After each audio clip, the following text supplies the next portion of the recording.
Welcome back to Crazy Radio.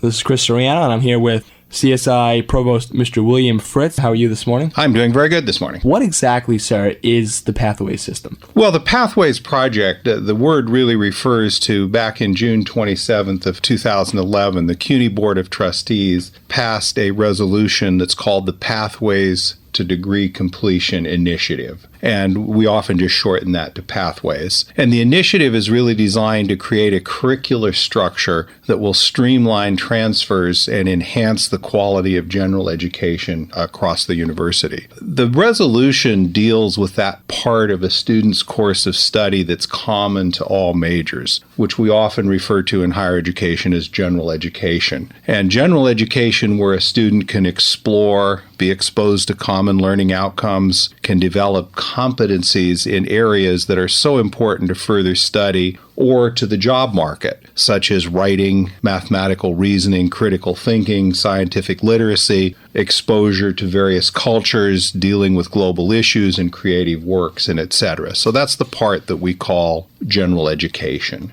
When is the Pathways Project, Mr. Fritz, planned to go into effect? Well, it will actually take effect for all new students entering the university in the fall of 2013. And so, in a sense, it's in process now because campuses are developing courses. There have been central committees that have been working on the framework, but it really won't impact students until the new students entering of 13. The project, maybe just to put a little bit more in context to your original question about what the Pathways Project is. So it's this portion of a student's course of study that's common to all majors. And the Pathways Project really chunks it up into various areas. So there is going to be 30 credits that is called a general education framework that's common to all CUNY campuses. So no matter what CUNY campus a student will go to, there will be 30 credits of general education. That's further subdivided into 12 credits that we think of as the required core. So 12 of the 30 has to do with 2 courses, 6 credits in English composition, 3 credits in mathematical and quantitative reasoning, and 3 credits in life and physical sciences.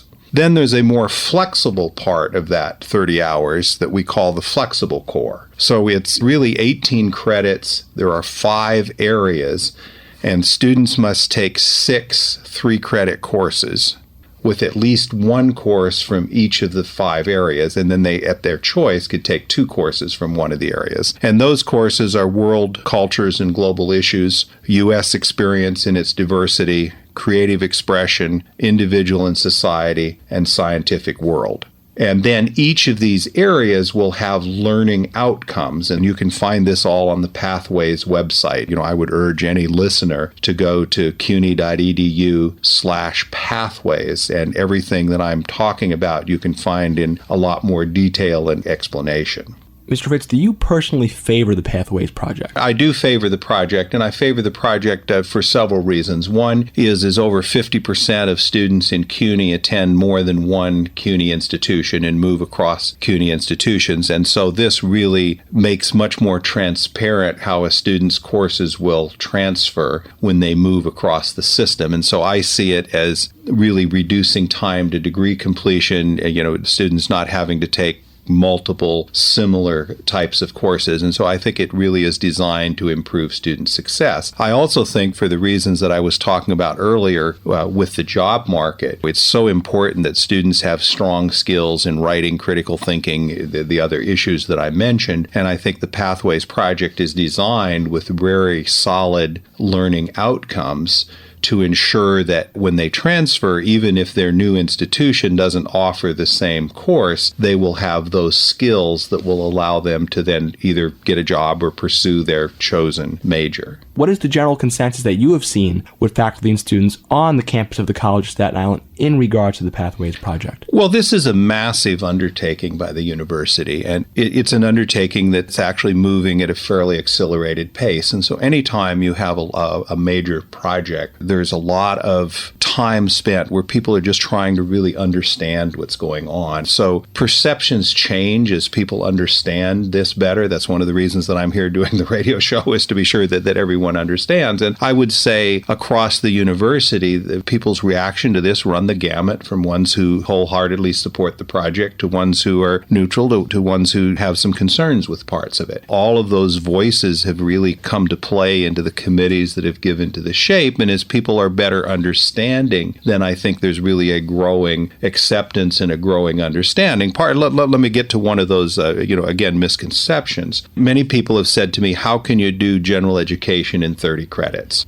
I think that's because we're only focusing on part of the resolution. So remember, we had talked about the general education framework of 30 credits, the 12 hours with the 3 required courses, and then the 5 areas. In addition to that, there's a part that's called college option. And so each college can specify 12 credits for general education that each college can use as it sees fit. So here at CSI, we can decide how to use those 12 credits. So really, general education is not just 30 hours, it's really 42 hours. And I think as campuses are seeing that they have the 42 hours to deal with, not just 30, it's really making this much easier. And so initially, things were so focused on the common core, the 30 hours, that people forgot about the 12 credit. In addition to that, the university is looking at the most common transfer majors. And there are faculty committees that are working that have membership across all of the CUNY campuses that are looking at which 3 to 6 courses would transfer within those common majors, so that if a student started in psychology, for example, at another CUNY campus and then transferred to us, that it would be transparent which courses would transfer and how they would transfer. So I think that, to get to your original question, perceptions are changing as everyone understands this system better.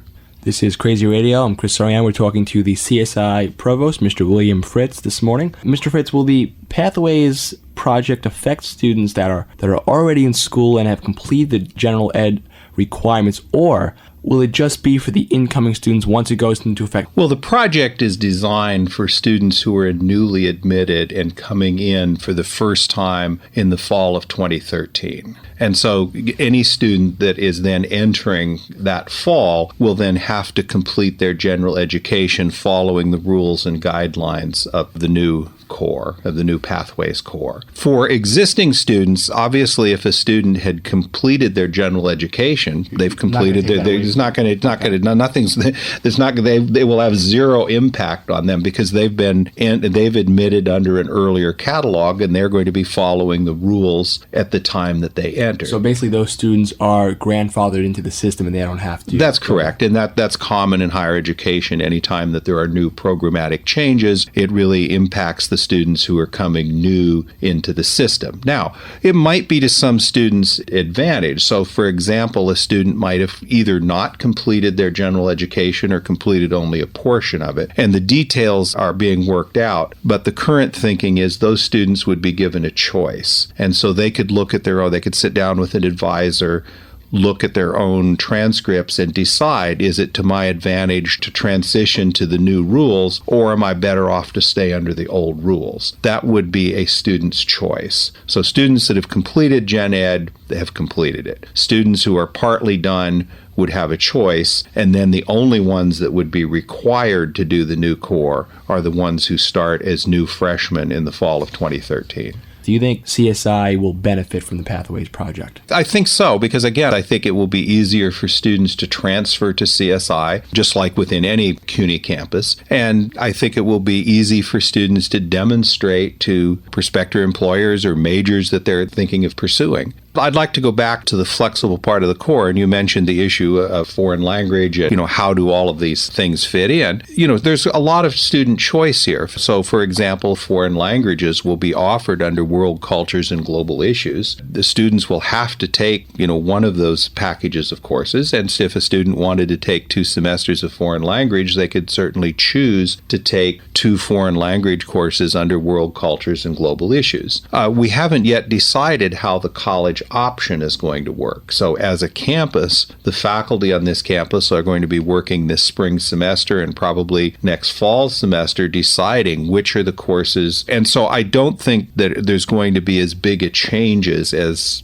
some people have feared when we looked at the curricular options in all of the areas as we really get into how this is going to work within the college option. I just want to ask you this, for your personal opinion, do you think that it should affect students that have been in college and completed the general ed requirements? Do you think the pathway system should affect them? No, because I think this is a completely new initiative that should be designed for students who are coming new into the system. It's always difficult for someone that's halfway through a program to switch gears and rules in the middle of the stream. And so I really support that existing students either won't be impacted by pathways or they would have the choice. In other words, if a student felt that it was to their benefit to transition to the pathways rules, then I think they should have that choice. But I think that should be a choice, not a mandate. And so I really support the current way that the project is being envisioned. And again, that's common when curricular changes take place in degree programs, that we don't penalize the students who are already in the program that started it under a different set of rules. They should be allowed to finish under the rules that were in place when they entered the program.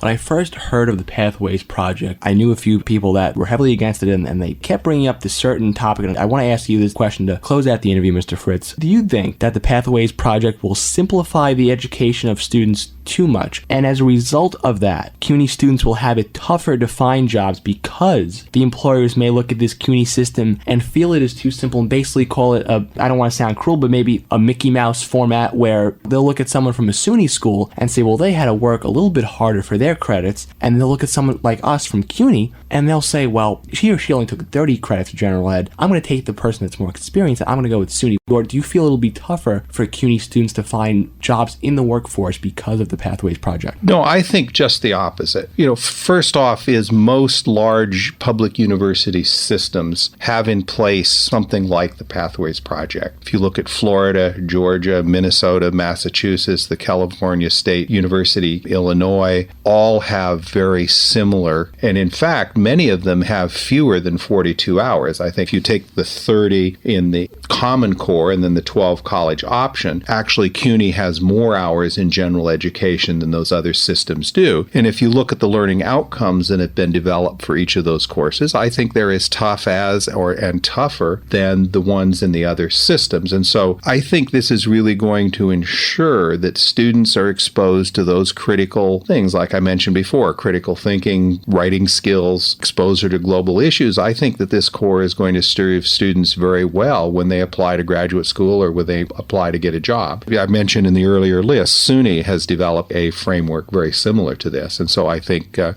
really puts CUNY on par with SUNY and the other large systems. And so just the opposite. I personally feel that when this is in place and all of the details have been worked out, that students will be well served by this system. Well, Mr. Fritz, I want to thank you so much for stopping by. I appreciate your time, and I thank you so much for educating people, and hopefully people will get more of an idea of what the Pathways Project is because of this interview. So I thank you, Mr. Fritz, for educating people on that. Well, great. Thank you for having me today, and I would urge anyone interested in this. CUNY has made this, I think, a very transparent process. If anyone goes to cuny.edu/pathways, there's really a wealth of information. That information changes daily or weekly as new information about the project unfolds. And so anyone that's really interested should be reading that website on a regular basis and keeping up with all of the information. And I really appreciate you having me on the air today. Thank you much, sir. Thank you for your time. CSI Provost William Fritz here on WSA Staten Island 88.9 FM. You have your radios turned into Crazy Radio. More coming up right after this.